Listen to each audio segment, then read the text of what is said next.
evening and welcome to Would I Lie to You, the show with dedication to fabrication. And on Lee Mack's team tonight, a TV chef who co-wrote the Hairy Dieter's book. I bought it last week and I've already lost £9. Well, £8.99 to be precise. It's the hairy biker, Dave Myers. A woman whose working day starts at 3 a.m. So put your hands together very quietly so you don't wake her up. It's Susanna Reid. Now then, on David Mitchell's team tonight, a man who is one of the few comedy geniuses who can do the vital but thankless task of hosting a comedy panel show. Jimmy Carr. And a comedian and actor with a line in saving nature and restoring homes. But tonight we'll be after a little less conservation and a little more action. It's Griff Rhys Jones. And so we begin with round one, Home Truths, where our panellists read out a statement from the card in front of them. Now, to make things harder, they've never seen the card before, so they've no idea what they'll be faced with. And it's up to the opposing team to sort the fact from the fiction. Jimmy Carr is first up. As a baby, I was regularly fed coffee in my bottle. Lee Mack's team, what do you make of that? From birth? I thought you were going to say from your mother's breast. You were given coffee in the milk? Well, milky coffee from about the age of 3. This is not hot coffee, obviously. Yeah, no, it would have been Quite warm. warm, milky coffee. And when you got older, did you ever say to your parents, why did this happen? Yeah. My children like coffee. Nowadays, you can have what they call a kiddie-chino. A baby-chino, Baby sorry. chino. Baby-chino. I got it wrong, kiddie-chino. Actually, a kiddie chino is just a very small pair of trousers. You probably do use them.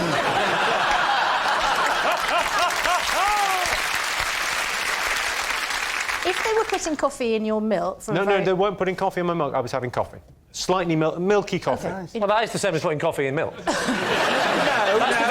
Definition of milky distinction coffee. between putting coffee in milk and putting milk in coffee. What is the distinction?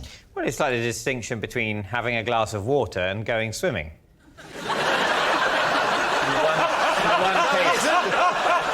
one case, you're putting water in yourself, in the other case, you're putting yourself in water.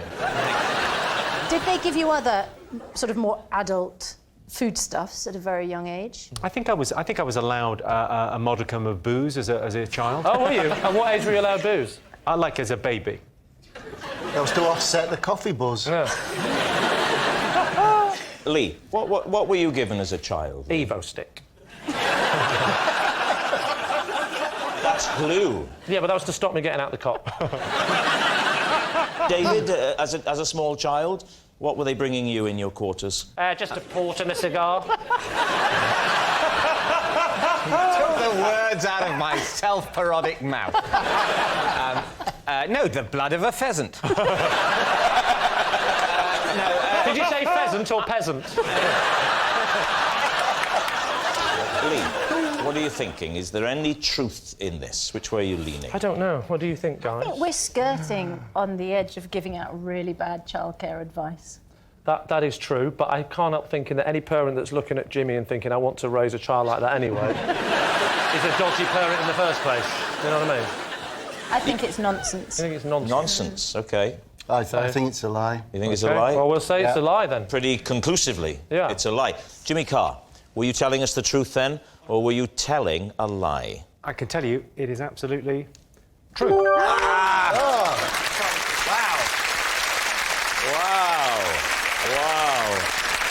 Yes, it's true. As a baby, Jimmy was regularly fed coffee in his bottle. Dave, you're next. I once spent an entire Christmas locked in a bank. David's team. OK, by an entire Christmas, what are we talking? All 12 days, I'm assuming. No, from Christmas Eve until about 7 o'clock on Boxing Night. On Boxing Night? Yes. When the bank opened for the usual Boxing Day evening. Yes, Noisy somebody came to let me out. which bank? It was a merchant bank. I was working as a security guard, and I'd elected, due to personal trauma, that I'd spend my Christmas working overtime guarding Hill Samuel in Victoria. And then they forgot about you. No, because there was a rush on at Christmas. I never got relieved on Christmas morning. Oh, we all look forward to that. There, Rob, haven't we? I mean, it's in the Brydon household, I have to say, it's my one Christmas treat. It was the Christmas after John Lennon got assassinated. And you had to go into hiding? No. I don't ever remember you being implicated in this. But you see, I was living with a girl in Streatham. Yeah, Yoko. No. And we split up because she was seeing somebody else. John Lennon. So I needed to get a job. Yeah. And, you know, I wanted to be a bit of a martyr. So I said I'd work the Christmas shift as a security guard. Like many of the great martyrs through history. Dave, answer me this. Yes, certainly, Griff. You went through a period where you were so lonely and down that you didn't have any family of any kind whatsoever who was saying, come home for Christmas and come and, you know... No, but they laughed themselves silly when I phoned them up on Christmas Day and told them where I was. How did you do that? There was a phone in the bank. What sort of bank is this? With a phone in it? Honestly, I've tried to phone a bank over and over and again.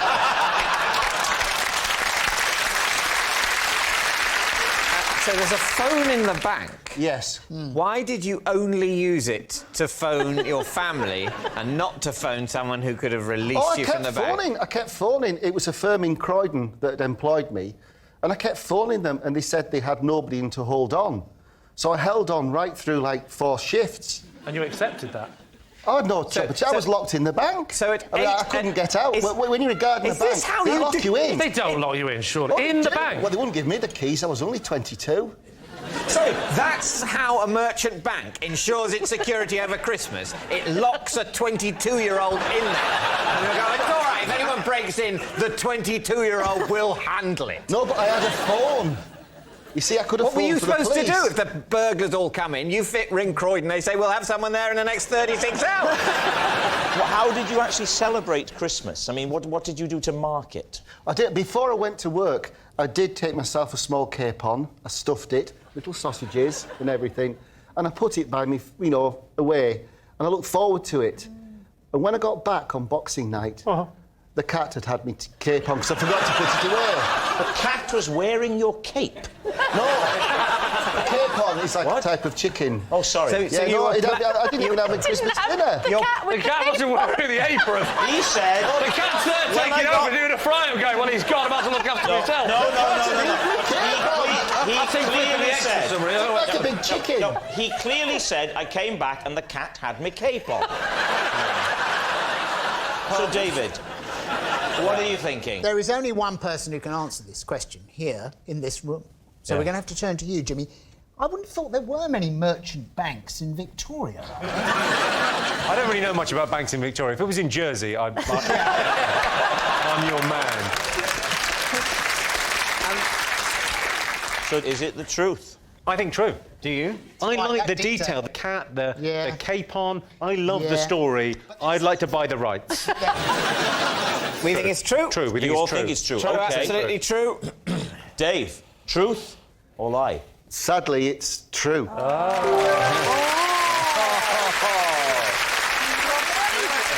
Yes, it's true. Dave once spent an entire Christmas locked in a bank. Our next round is called This Is My, where we bring on a mystery guest who has a close connection to one of our panellists. Now, this week, each of Lee's team will claim it's them that has the genuine connection to the guest, and it's up to David's team to spot who's telling the truth. So, please welcome this week's special guest, Ray.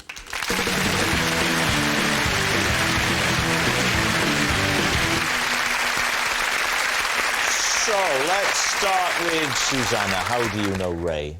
This is Ray. I stole his title for downing a pint faster than anyone else on the BBC breakfast team.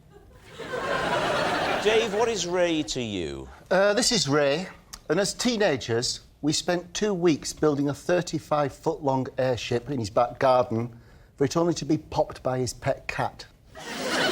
What about you, Lee? What's your relationship with Ray? This is Ray. He taught me to drive in a hearse. So there we are. Susanna's pint-drinking opponent, Dave's airship-building buddy, or Lee's hearse driving instructor. David's team, who do you want to start with? How quickly can you drink a pint?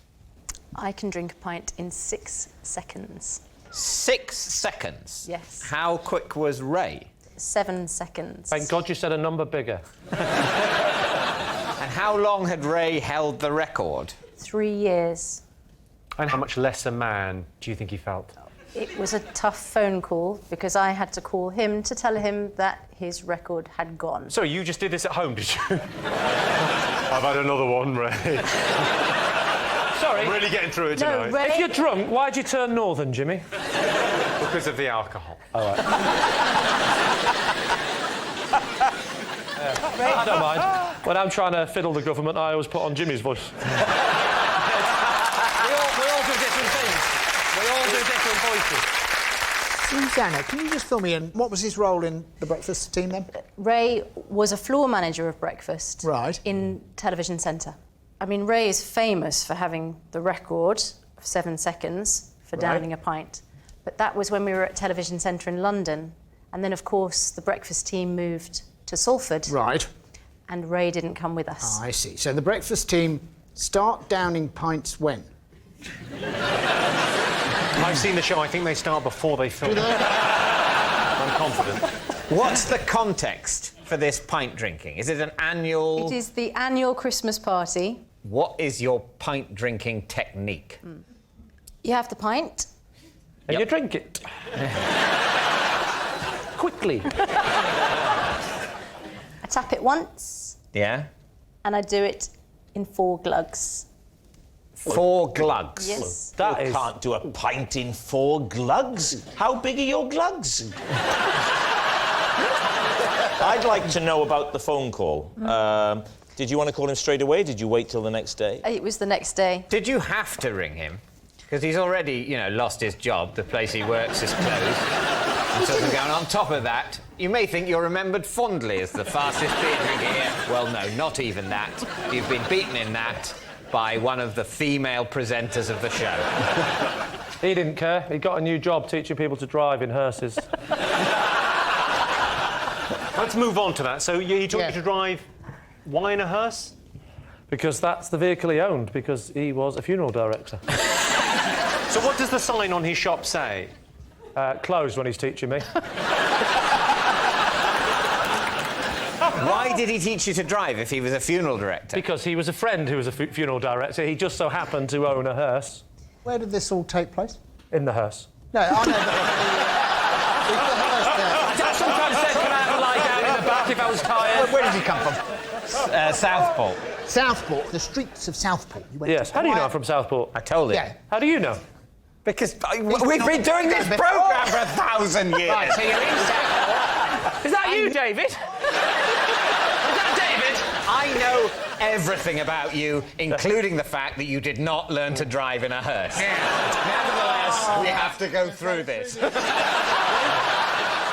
What age did you get your driving licence? About 22. Wow. 22? Why what? About 22. Well, I was a did you late wait? developer. I don't Didn't get think he my was- first girlfriend till 46. And I'm only 44. Give me a call in a couple of years. Actually, I'd like to ask you something. What the name of this funeral director? What, Ray's funeral directors? Ray's funeral No, director. that's not my answer. I said, what? Ray's funeral directors? Yeah, and what was Ray's funeral directors called? I'll tell you now. I'll tell you what Ray's funeral directors was called. Yeah? Jones's funeral director. Which just... Jones, how does he do it? How does he come up with it so fast? When he took you out for these driving lessons, did it ever happen that you had, how shall I put it, a passenger in the back? No, but he did teach me once with a coffin in the back that didn't contain a body. It didn't contain anything. Before you go, what was in there? Did he... The Cardo have got a bit more protected over their fruit and veg. Should we move on to the airship? Yes, this is Dave. So you built an airship. I mean, this seems entirely plausible to me. You built an airship in your back garden. No, in Ray's back garden. We had a mutual love of dirigibles. And how old were you when you did this? 16. What did you build your airship out of? It was mainly air. No. No, it was plastic sheeting, but it was sculpted so it did form the shape of an airship. How can you sculpt sheeting? Because the way you cut it and you put it together, when it's blown up, it will assume that shape. And was there anything underneath it? There was meant to be, but it never got that far, really. When the cat jumped on it, it was kind of put With it his out of cape commission. billowing in the wind behind It was a different cat. You have terrible trouble with cats. How did you inflate it? With a vacuum cleaner put on blow. So you blew it up with the Do they have vacuum blow function? I don't know. Do you do the vacuuming very often? God, no! No, what about you? I don't know, I'd have to ask my people, but I imagine someone does. This is terrible to see 3 grown men who've never picked up a vacuum cleaner. Oh, I It's like, have what? picked Oh, I picked one up, yeah, but not for vacuuming. Yeah. So the idea was you actually get the shape formed and then you heat the air that you've put in and hopefully it would have flown. How do you heat the air once it's already in there? Crafting a gondola with 2 camping stoves on. OK, It wasn't to carry people. you said crafting a gondola. Yeah, 'cause now, we never I know got what that all far 3 of because- those words mean, but I can't get a concept out of them. In airship terminology, in dirigibles, it is a gondola that's suspended underneath the bag of gas. Do you know what, that fact alone, Have true. we changed channels? Where were you going to go? Venice. Just flying, really. It was I was just... thinking, next time I get locked in a bank, I want an escape plan. You see, I've been on an inflatables course where Yeah, been on it. quite I know it. Hang on. What is an inflatables course? It's for people that keep letting down the girlfriend.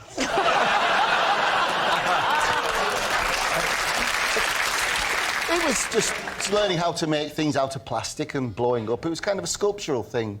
Now, let's go back to this cat. Did he jump from a tree or a wall? Backyard wall. Backyard wall? Yeah. So the cat saw this huge inflated thing and thought, I'm Bloody going hell, I to jump love on that. it. Yeah. No, it just jumped on the top and we were in it at the time. You were in it? Why had you gone inside? To work out where to put the heat shield. Honestly, that's true. That's true. Not be any more true. To work out where to put the heat shield. True. Right, chaps, we need an answer. So, David's team. Is Ray Dave's airship building buddy, Susanna's pint-drinking opponent, or Lee's hearse driving instructor? Let's go through, OK? So the her story, Yeah. nonsense. I could imagine BBC Breakfast having a drinking competition. So can I. I'd remind you of the phrase, we were in there to see where to put the heat shield. You think that... And let's not forget the phrase, Jones's funeral director.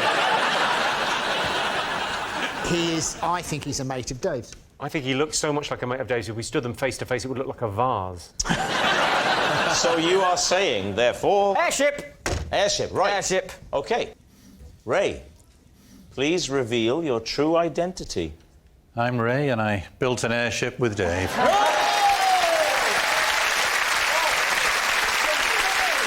Thank you very much indeed, Ray.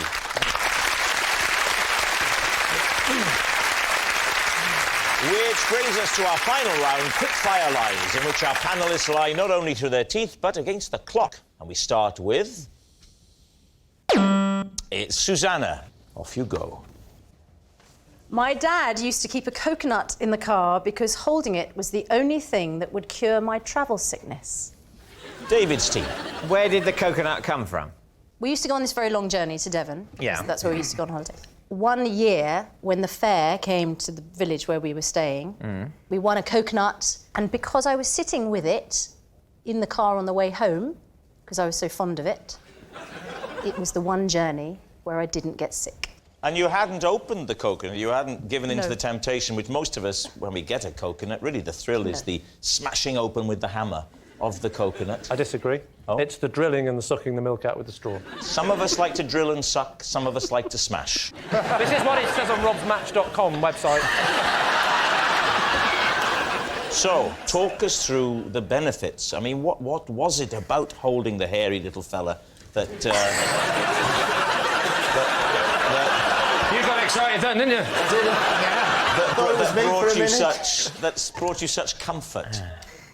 I think it must have just been the texture of it and also the sheer distraction. This could be the best night of your life, David. It would help me to visualise if you could put your head in her lap. Could we do that? Can you just... You pop your head, just so we can get a feel. You could just... Well, do you know what? He didn't take much persuading, did he? So how would that look? Is this something we could believe in? Yeah, just slightly higher so we can see. I'll tell you what, I'm Yeah. glad he faced that way. That could have been awkward, couldn't it? Well, you don't look as delighted with the coconut as I was expecting. Can I just say, with my slightly spiky hair, I probably am slightly more coconut-esque. Just saying. Too late, the coconut's been cast. So, David. Marvellous. David, what are you thinking? What do you think, Griff? I don't believe the old hairy coconut story. I think definitely true. So I'm saying true, Griff's saying not true. I So don't know. whoever your favourite is, just go with that. It's like I'm, you know, a nasty dad with 2 children of very different ages. My instinct is it's true. You think it's true? OK, Susanna, they say it's true. Were you telling the truth? Or were you, in fact, telling a lie? It is a lie. Yes, it's a lie. Susanna's dad didn't used to keep a coconut in the car to cure her travel sickness. Next. It's Griff. I pretended to Princess Margaret that I was deaf. You pretended to Princess Margaret that you were deaf? Yeah. Why did you pretend you were deaf? Because I needed I needed to explain that I didn't understand what she was saying. What did she say? She said, "What are you going to say?" And how did you find out that's what she'd said? Because I pretended to be deaf. She So said... she then said it So loudly did and you have- clearly. What? So did you have someone signing to you then? What? She came up to me, and if you remember, she spoke in a sort of very Princess Margaret sort of voice, and so she said, we met and we were introduced, and she said, "Oh, go here, yeah." And you said? And I said, "I beg your pardon, ma'am." And she said, yeah. And I said, yes. And she said, "What do you mean, yes?" And I said, "I'm terribly sorry. I didn't quite catch what you said then, ma'am. I am a little deaf." And she said... "What are you going to say?" And what were you going to say? What? What was the answer to the... What was the answer to the question? What were you going to say? What is the answer to that question? I haven't thought it through yet. You mean you talking to me now or to Princess Margaret? Princess Margaret. So you said the answer should have been, "I haven't thought it through yet." Yeah. But what did you end up saying? That's what I said to her. I haven't quite thought it through yet. But what? The answer... No. Yeah. I'm asking. She said, "What are you going to say?" Yes. He said, "I haven't thought it through yet." And Yes. what I want to know is, what were you going to say in the thing that you were supposed to say? Oh, I was going to make a speech. And what were you going to say? He hadn't thought it through. I hadn't thought it through at that stage. What did you say? Something about art. Pardon? Art.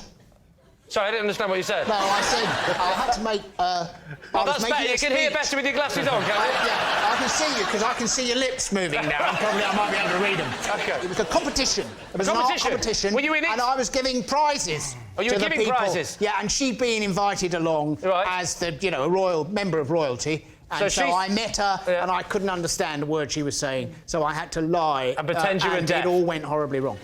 Lee, what are you going to say? Is that true, do you think? What do you think, Susanna? I think it's true. I think it's true. I think it's true. You can't stand there going, "Hey, you what?" I think Griff would try and just smooth his way out of it. Yeah. He's a smoothie, I think isn't it's he? true. He's an old smoothie. I think it's Yeah. true. You think it's true? Griff, were you telling the truth or were you telling a lie? What? It's true. It's true. Yes, it's true. Griff did pretend to Princess Margaret that he was deaf. Next. It is Lee. I have hidden in a cupboard to escape Anthea Turner. David's team. Where were you when this happened? In the cupboard. Where was the cupboard? In the room I was hiding from Anthea. Where was the room? Just away from Anthea Turner. What was the occasion? And do not define the occasion or the geographical space in relation to Anthea Turner. What else was it? It was on a TV show that I was doing. Hide in the cupboard from Anthea. I remember seeing it on BBC Three. It was very good. I don't think Lee was ever on it, though. Oh, that's a lie. Yeah. What was the show called? Pet Power. Pet Power. Pet Power. Yeah. It was What was about the premise cats of with the show? capes. What were you doing on the show? What was your role on the show? My role on the show, I was the warm-up man, like a TV warm-up man. Pet Power was a show where the pets would come on and there would be interesting stories about pets, and some of them, this particular incident, was a butchie goes up into the rafters, and I'm upstairs in my dressing room, and I'm watching it on the monitor, and I hadn't been doing comedy very long, and I was running out of things to go back and say to warm the audience up. Yes. And I saw the budgie go up in the rafters, panicked, and there was a knock on the door, hid in the cupboard. And they actually came into the room, but I was hiding in the cupboard. And you mean the floor manager, if you will. turned to Anthea and said, Anthea, I need you to pop upstairs and get the warm-up I don't man. think it was Anthea that personally came to get me. Oh, I see. But You how will I didn't ever know? hide from... How will I ever know, Griff? They knocked on the door of your dressing room. Correct. Then what happened? As the door opened, I thought, oh my God, they're going to come and get me and say, come on, get out of the cupboard and do some jokes even though you've gone left. And at that point, this is the bit you're not going to believe, I thought they're going to find me, and then I saw a lion, a witch, and I was able to escape into the forest, never to be seen again. No.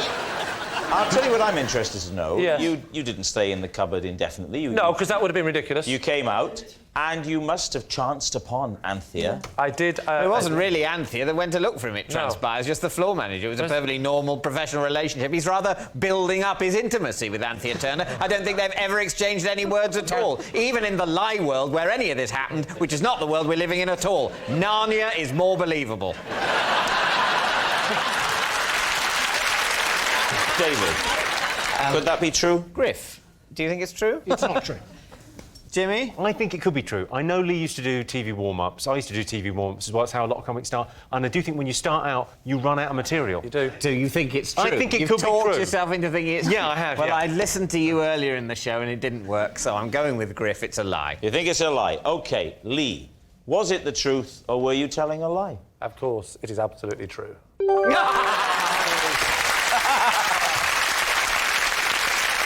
Yes, it's true. Lee has hidden inside a cupboard to escape Anthea Turner. And that noise signals time is up. It's the end of the show. I can reveal it's a draw. But it's not just a team game, and my individual liar of the week this week is Dave Myers. Yes, Dave and the truth. Like his hair and a brush, they just don't go together. Good night.